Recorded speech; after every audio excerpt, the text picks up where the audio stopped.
Hi there, it's Miss Jones again with Sew with Miss Jones. We are going to be learning the blanket stitch today. That's the stitch that you're going to use to put the front and the back of your felt friend together. Now, there are directions on your guide sheet that explain how to do it.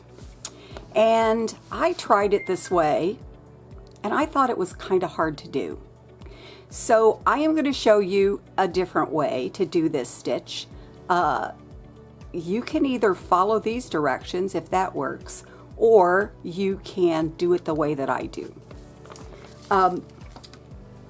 Before you start with your project, your actual project, I want you to find 2 pieces of felt, and mine happen to be the same color, but it doesn't really matter. And they need to be at least about 3 inches long, because I want you to practice a bit with this.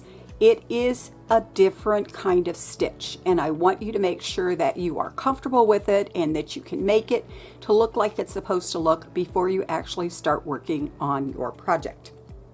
So I've got my 2 pieces. I have them pinned together, and I have my needle right here so I don't lose it. And then I have a piece of embroidery floss, and I made this one just a little bit longer. This is about from my arm, from my fingertips, all the way up to my shoulder, okay? It's just a little bit longer than what you were using before. And remember when we used it for the overcast stitch, we split it into 3 different pieces, so 2, 2, and 2. I tried it like that when I was practicing, and I didn't think it looked as good, and it didn't seem quite as strong. So you can either use 2 threads or you can do 3 threads like I'm going to do. It's totally up to you. So to do 3 threads, I'm going to very carefully find the end, and I got to split these apart. Why are my hands shaking so much? And so I've got 3 over here, and I've got 3 over here, okay? And I'm going to split them apart, and so that I've got, you know, part of them with my thumb and my pointer finger, and then I got my tall man and my ring finger holding them over here. And then I'm just going to take my opposite hand, which is my non-dominant hand, and I'm going to slide my finger down and just keep moving it. Remember, don't just grab the 2 ends and pull, because it'll end up twisting and breaking about halfway down, and that kind of defeats the whole thing. So I keep smoothing it out and keeping these things apart, using my finger and my thumb to separate them out. This stuff is twisted, and that's why it wants to make a knot. Is if you just pull, the twisting is going to catch it, and then you're going to end up with broken thread. And if that happens, just get another little chunk and try doing it again. Alrighty, so I've got 1 set of 3 over here that I'm just going to set off to the side, and then I've got my other set of 3 here, and I need to thread my needle again. I'm going to mush the 2 ends together. Remember, if this is fuzzy, you can always cut it with a small pair of scissors. And I'm going to push it through the eye of the needle and keep going. All right? So to tie my knot, I'm going to put my the end of my thread in between my dominant hand, finger, and thumb, wrap it around twice, and then start rolling. Now, there are other ways to tie a knot, and you can find some of them on the internet. This is the way I generally teach students to do it, because I think it's probably the easiest one. Remember, the knot doesn't have to be pretty. It can be kind of a big, ugly knot. Look at that thing. It is big and ugly.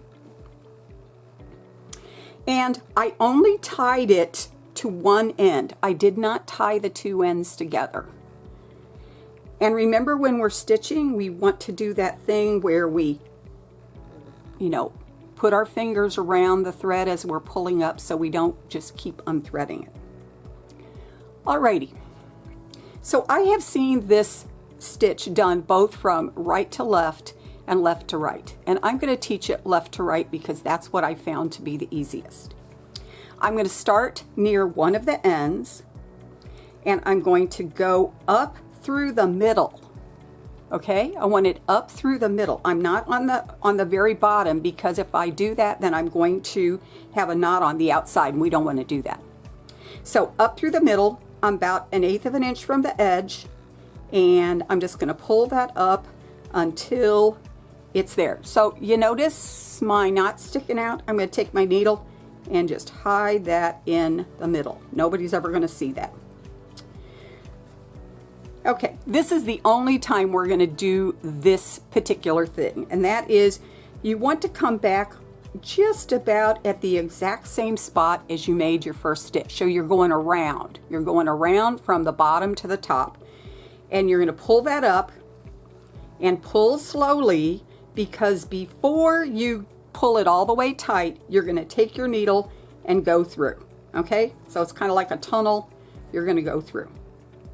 And you should have a little, it almost looks like a knot, but it's not really, it'll come right out. All right, to do my second stitch, I'm going to move over about 1/8 of an inch. I'm going to go from the back to the front this time. I don't have to go through the middle. And I'm going to take that stitch from the back to the front. Before I get to the end, I'm going to go through the tunnel of the thread and pull it tight. Now I don't want to pull it so tight that these things squish together. I just want to pull it tight so it's kind of laying on the top here. This is called a blanket stitch, and in the past that was something that people always did to treat the edges of their blankets so that they didn't fray, especially like wool blankets. Alrighty, if you notice I have my thumb right here, right at the edge of where my stitches are. And the reason why I'm doing that is that tells me how far from the outside edge I should stitch. So if I just keep moving my thumb about that far all the way down, I should have my stitches about the same depth. Then I'm going to look at that amount. I'm going to try to come over here about the same amount. Come up through the back to the front, and then before I get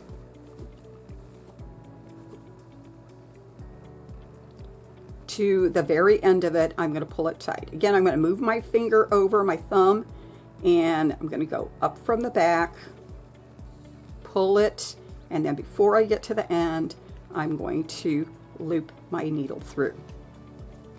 All right, I'm going to do this a little bit more. I really want you to do at least 3 inches.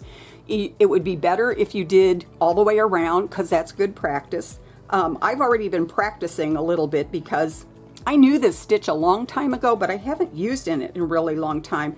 And so I had to practice again to make sure that mine looked pretty good. And here's one of my practice pieces. Okay, you see I practiced to make sure it was all about the same size. So here we go again. I'm going to do 3 more and then I'm going to tie off. Up from the back, about the same distance from the edge. Before you pull it tight, you're going to loop your needle through. Up from the back. And look, my thread wanted to hide behind. I'm going to go through and I'm going to pull it tight. So one of the things that happens when you have a longer thread is this tail wants to get caught. And so you have to, you know, when it gets too close to where you're actually sewing, you have to move it up a little bit and you just slide it up. All right, so I think I do 1 more and then I'm going to tie off. All right, so up through the back, through the loop. Okay, so we're going to pretend that I only have about 5 inches left on my thread, or I'm at the end of the part where I have been stitching. And what I'm going to do is I'm going to slide my needle underneath that last little loop. Okay, very carefully because I don't want to pull it out of place. And then I am going to go through that loop and very carefully pull that tight. And that's our knot that's going to hold that in place. Now, I don't want to cut my thread off here because I don't want a little dangly piece, and I want to hide it. So what I'm going to do is I'm going to slide my needle between the 2 pieces, make sure that, And see what happened when I slid it through? It came out the other side. I got to slide it through so it's not going to show on the front or the back. Now it isn't. And then come out in between the two layers. Okay? And remember, don't pull too tight because we don't want these stitches. And I actually must have pulled a little bit too tight there. I wonder if I can loosen it up a little bit. That's a little better. Okay? So I took my thread between the two layers and came out quite a ways away. And then I'm going to take my scissors and I'm going to clip real close to the fabric. Okay? So what I want you to do on your practice piece is to go all the way around, minimum of 3 inches. Minimum of 3 inches. But it's much better if you practice and go around the whole way.